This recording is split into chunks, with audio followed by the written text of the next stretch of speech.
צהוס כניסה תקין, בנימין! אליהו בנימין אלמקייס, חייל בודד שעלה לארץ לפני 6 שנים מצרפת, במיוחד כדי להתגייס לקרבי. בתחילת השבוע בנימין היה אמור להתחתן עם יואנה, בחירת ליבו.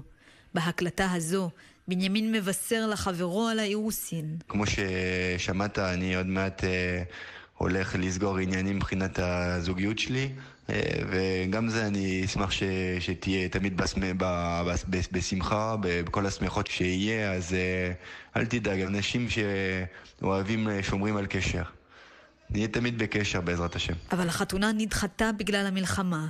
במקום ללוות את בנימין לחופה, ההורים שהגיעו לארץ במיוחד מצרפת, ילוו אותו הערב בדרכו האחרונה, בבית העלמין הצבאי בהר הרצל.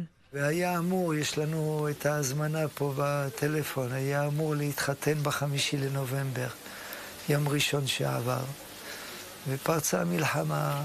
אני חזרתי מהתפילה ב5:30, 5:45, ואני רואה 3 חיילים בחוץ, ששואלים אותי אם אני משפחת אלמקייס, אמרתי כן. אז אמרו לי בוא תשב, תירגע וזה. הבנות שלי היו פה וזה. אמרו זה בקשר לבנימין. רק שמענו בנימין, כולם פרצו בבכי.